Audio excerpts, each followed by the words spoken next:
just while I'm thinking of transforming objects, you know, rotating them and mirroring them and all that good stuff, let me show you one quick method, an additional method for transforming your objects. So I'm going to go ahead and grab my shape here. Again, any shape you have kicking around will do just fine. We actually have a transform tool. So in other words, you can use the properties bar across the top of your screen if you want. You just saw the transformations docker. You can use a couple of other methods that I've already shown you for transforming and scaling and skewing your shapes. And then finally, we have a transform tool. So let's go and take a look at this guy real quick. He's actually hidden inside your toolbox. Bring your cursor over top of the second tool inside your toolbox, the shape tool there. Click and hold with your mouse. And then in the toolbox flyout that appears, he's the very last guy there, transform. Go ahead and grab him. Now, as soon as you grab him, check out your properties bar at the top. We've got a rotate option. We've got an angle reflection tool or a mirror tool. We've got a scaling tool or a sizing tool. And there's our skew tool. So let's start off with the first guy here, the free rotation tool. I think you'll like this, by the way. This is kind of a cool way to transform your shapes. So what I'll do here is I'll bring my cursor onto my object and simply click and drag. And it's sort of like a live rotation or a live transformation. So what's cool about this is I'm not tapping values into a text field or into a dialog box or onto the properties bar. It's more of a visual way to work, if that makes sense. So I can say, well, I think I want them about there. Perfect. There you go. Have fun with this guy. Lots and lots of fun. Wow your coworkers with that little fella there. Okay, let's go and take a look at the next guy here, the angle reflection tool. Go ahead and grab that guy. Now, maybe I don't have the best object for this guy, but the same idea here.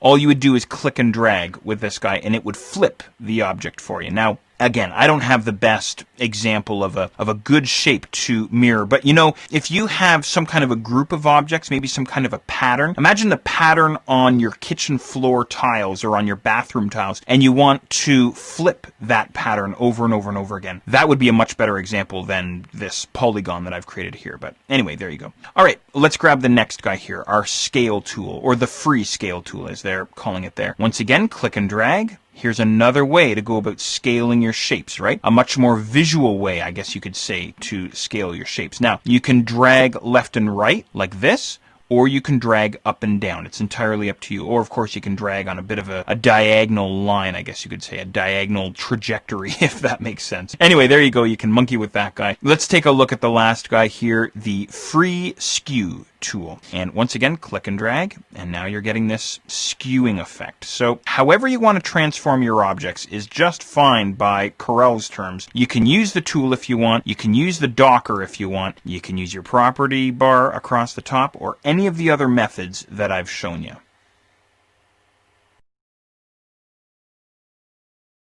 To change your